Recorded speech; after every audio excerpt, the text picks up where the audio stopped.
Hi పిల్లలు, ఎలా ఉన్నారు నాన్న? అందరు బాగున్నారా? ఓకే, మన సహజమైన కథలో ఇవాళ కథ మొదలు పెట్టేస్తున్నాను. వినటానికి రెడీగా ఉన్నారా అందరూ? ఓకే. అనగనగనగనగా ఒక ఊరు, పల్లె కాదు పట్నము కాదు, అలా ఉండేదన్నమాట ఊరు. ఆ ఊళ్ళోనేమో ఒక వ్యాపారస్తుడు ఉండేవాడు. ఆయనకి తాతలు కట్టించిన ఇల్లు అనమాట, పాత ఇల్లు. ఆయనకేమో బోల్డ్ డబ్బు సంపాదించాడు. ఇంట్లో వాళ్ళందరూనేమో ఈ పాత ఇంట్లో ఉండడం ఏంటి, మంచి బిల్డింగ్ కట్టుకోవచ్చు కదా మనము అని చెప్పి గొడవ పెడుతూ ఉంటే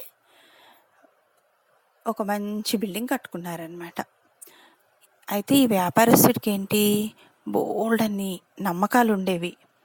ఎవరన్నా తను బయటకు వెళ్తుంటే ఎదురొస్తే వాళ్ళు ఎలాంటి వాళ్ళు, వాళ్ళు ఎదురొస్తే ఏమన్నా మంచి జరుగుతుందా చెడు జరుగుతుందా అని చెప్పి అనుకోవడం, తుమ్మొస్తే వెళ్లకుండా ఆగిపోవడం, పిల్లి ఎదురొస్తే ఆగిపోవడం, ఇట్లాంటి నమ్మకాలు బోల్డ్ ఉండేవన్నమాట. ఎంత తొందర పనున్నా ఏమున్నా సరే అన్నమాట, వాయిదాలు వేసుకుని కాసేపు ఆగి మళ్ళీ వెళ్ళి అలా చేసేవాడు. సో ఈ వ్యాపారస్తుడి గురించి ఊళ్ళో అందరికీ తెలుస్తుంది కదా, ఇట్లాంటి వాడు అట్లాంటి వాడని. అయితే ఆ ఊళ్ళోనే ఉండే ఒక పురోహితుడిని పిలుస్తాడనమాట.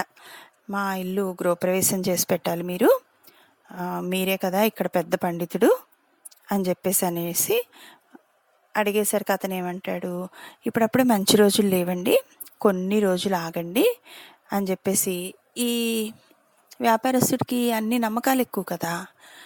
ఈ పండితుడు ఏం చేస్తాడు, అది సాకుగా తీసుకుని చక్కగా వేరే ఊరెళ్ళి తనకు కావాల్సిన పూజలు పెళ్ళిళ్ళు అన్నీ చేసుకుని తిరిగి వచ్చిన తర్వాత, ఇప్పుడు చెప్పండి మనకి మంచి ముహూర్తాలు ఉన్నాయి, గృహప్రవేశం ఎప్పుడు పెట్టేసుకుందాము నేనని చెప్పేసి లెక్క అది ఇది లెక్క పెట్టేసి ఈ రోజు బాగుంది ఆ రోజు బాగుంది అని చెప్పేసి ఒక సండే రోజు ప్రోగ్రాం పెడతాడనమాట. సరే, ముందు అసలు గృహప్రవేశం అనగానే ఇల్లు చూడాలి, ఎన్ని గుమ్మాలు ఉన్నాయి, లేకపోతే ఎన్ని తలుపులు ఉన్నాయి, ఇవన్నీ చూసి కొబ్బరికాయలు కొనాలి అవన్నీ కదా. సో ఈ పండితుడును పురోహితుడు, ఈ వ్యాపారస్తుడు ఇద్దరు కలిసి కొత్త ఇల్లు చూడడానికి వెళ్తారు. వెళ్ళేసరికి ఆ ఇంటి గుమ్మంలో ఓ పిల్లి, 2 పిల్లలు ఆడుకుంటూ ఉంటాయి. అది చూసేసరికి వ్యాపారస్తుడికి కంగారు వచ్చేస్తుంది. ఇదేంటండి కొత్త ఇంట్లో పిల్లులు ఆడుతున్నాయి, పిల్లి ఎదురొస్తే మంచిది కాదు కదా మనకి అంటాడు. అనేసరికి ఈ పండితుడికి వెంటనే, ఓహో, ఈ వ్యాపారస్తుడి నమ్మకాలతోటి నేను మంచి బిజినెస్ నేను చేసుకోవచ్చు, అతను కాదు ఇప్పుడు బిజినెస్ మ్యాన్ నేను అని చెప్పి బ్రెయిన్లో బోల్డ్ అని ప్లాన్స్ వేసేసుకుంటాడనమాట. అవునవును అవునండి, ఇలా పిల్లులు ఇంట్లో ఎవరు మనుషులు రాకముందు, పూజలు జరగకముందు పిల్లులు తిరిగితే చాలా పరిహారాలు చేసుకోవాలి, హోమాలు చెయ్యాలి, అసలు ఆ పెద్ద పిల్లి ఉంది చూశారు, దానంతా బంగారం పిల్లి చేసి పూజ చేసిన బ్రాహ్మడికి ఇవ్వాలి అని చెప్పేస్తాడు. పాపం ఈ వ్యాపారస్తుడేంటి, అసలే నమ్మకాలు, తర్వాత కొత్తింట్లో ఏం జరుగుతుందో అని కంగారు, పైగా పురోహితుడు చెప్పాడు అనే నమ్మకం, అన్నీ కలిపి నిజమే అనుకుంటాడు. అనుకుని ఎప్పుడు చేద్దాం ఏంటి అంటే, ఈ పురోహితుడు ఏం చేస్తాడు, ఈ ముహూర్తం కాదండి, నేను ఇంకా బయట ఊరు నుంచి వేరే చాలామంది పండితుల్ని పిలుస్తాను, చాలా పెద్ద ఎత్తున యాగం హోమం చేయాలి అంటాడు. అనేసరికి ఈయన ఓకే అంటాడు. నిజంగానే ఈ పండితుడు ఏం చేస్తాడు, ఇంకో 8 మందిని పిలుస్తాడు. అందరూ కలిసి ఇదేం హోమం అండి, అందులో ఒక అతను ఉంటాడు రామశర్మ అని, అంటాడు ఎప్పుడూ వినలేదు, ఈ పిల్లిని పరిహారంగా తీసుకోవడం ఏమిటి, ఇన్ని యాగాలు చేయడం ఏంటి, గృహప్రవేశం అంటే ఇలా చేస్తారా, ఎందుకండి మీరు ఇలా చేస్తున్నారు అని అడుగుతాడు. నువ్వు ఉండవయ్యా బాబు, నువ్వు తెలివిగలవాడివే, నీకు మంత్రం తెలుసు, అన్నీ తెలుసు, అయినా సరే నీకు లౌక్యం తెలీదు. ఆ వ్యాపారస్తుడు కొత్తిల్లు కట్టుకునే దాంట్లో అతనుకున్న నమ్మకాలతోటి నేను వ్యాపారం చేస్తున్నాను, మనందరికీ తలో ఇంత బంగారం వస్తుంది, నువ్వు మాట్లాడుకో ఊరుకో అంటాడనమాట. ఈ రామశర్మకేమో అదంతా నచ్చదు. కానీ ఏం చేస్తాడు, ఆ వ్యాపారస్తుడు కొత్త ఇంటి కోసం చుట్టాలని వాళ్ళందరినీ బోల్డ్ మందిని పిలిచాడు. పిలిచి వాళ్ళందరి ముందు అతను అవమానం పాలవ్వకూడదు కదా అని చెప్పేసి ఆ పూజలు హోమాలు అన్నీ జరిగిన తర్వాత ఈ పండితుడి ఇంటికి వచ్చి, ఇప్పుడు చెప్పండి ఎందుకు అలా చేశారు మీరు అంటే, ఏదోనయ్యా మనం కూడా బతకాలి కదా, అతనికి తరగనంత ఆస్తుంది, నమ్మకాలు కూడా బోల్డ్ ఉన్నాయి, వాటిని మనం కొంచెం సొమ్ము చేసుకున్నాం అంతే అంటాడు. అనేసరికి ఇతను అంటాడు, తప్పు కదండి, మరి అలా చేస్తే మనందరికీ పాపం చుట్టుకుంటుంది, అలా తీసుకున్న సొమ్ముతోటి నేను అతనికి వెళ్ళి చెప్పేస్తాను అంటాడు. చెప్పేస్తాను అంటే ఈ పండితుడు ఏం చేస్తాడు, రామశర్మని ఇరికించాలి అని చెప్పేసి, సరే సరే ఓ పని చెయ్యి, నువ్వు రాత్రికి ఒకసారి ఆ కొత్త ఇంటి దగ్గరికి రా, ఆ వ్యాపారస్తుడి ఇంటి దగ్గరికి, నేను కూడా ఆ టైంకి వస్తాను, నువ్వేమో చెప్తూ కానీ నేనేమో సారీ చెప్తాను అంటాడు. ఈ రామశర్మ నిజమే అనుకుని ఆ రాత్రి బయలుదేరి వెళ్దాము అని చెప్పి అనుకుంటాడు. ఈ పండితుడు ఏం చేస్తాడు, ఇంతలో వ్యాపారస్తుడు కొత్త ఇంటి దగ్గరికి వెళ్ళిపోయి,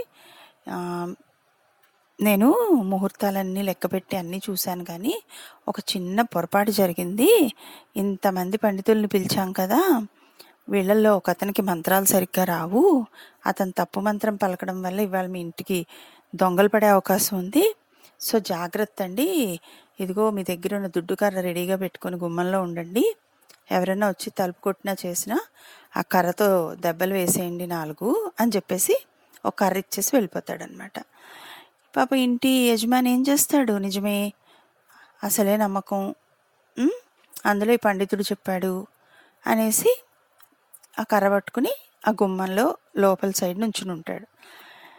ఈ రామశర్మ పాపం సిన్సియర్గా ఈ పండితుడు చెప్పిన టైంకి ఆ కొత్త ఇంటికి వెళ్తాడు. వెళ్ళేసరికి లోపల నుంచి మాటలు వినిపిస్తూ ఉంటాయన్నమాట. భార్య అంటుంది, ఏంటండి మీకేమన్నా చాదస్తమా, జ్యోతిష్యంలో దొంగలు పడతారని అవన్నీ ఎలా తెలుస్తాయి, ఎంత నమ్మకం ఉన్నా ఇది మూఢనమ్మకం అండి అంటుంది ఆవిడ. లేదు లేదు నాకు చెప్పెళ్ళాడు అతను అని చెప్పి చెప్తూ ఉంటే రామశర్మ వినేసి పండితుడి ప్లాన్ అంతా అర్థమైపోయి, తను వాళ్ళకి రూమ్ ఇస్తారు కదా, ఊరి నుంచి కొత్తగా బయట ఊరి నుంచి వచ్చారు పూజలు చేయడానికి అని, ఆ రూమ్ దగ్గరికి వెళ్ళిపోయి వాళ్ళ సర్వెంట్ని పిలుస్తాడనమాట. సర్వెంట్ని పిలిచి చిన్న ఐడియా వేస్తాడు. వెళ్ళి పండితుడు వాడిని పిలిచి, అయ్యయ్యో ఇంటి కొత్త యజమాని కళ్ళు తిరిగి పడిపోయారంట అని చెప్పు అంటాడు. నిజంగానే ఈ పనివాడు వెళ్ళి ఏం చేస్తాడు, పండితుడి దగ్గరికి, అయ్యా మీరు ఇవాళ గృహప్రవేశం చేయించిన పెద్ద ఆయన ఉన్నారే ఆయన పడిపోయాడండి అని. ఇంక ఇతను కంగారుగా పండితుడు తను చెప్పినవన్నీ మర్చిపోయాడు రామశర్మకి. గబగబా అదేంటి అలా జరిగిందని పరిగెత్తుకెళ్ళేసరికి ఈ పండితుడే దొంగ అనుకుని ఆ ఇంటి యజమాని కాస్త కర్రతో కొడతాడు. కొట్టేసరికి కుయ్యో ముర్రో అని చెప్పి తను గోల పెడుతుంటే పండితుడు అప్పుడు రామశర్మ వస్తాడనమాట.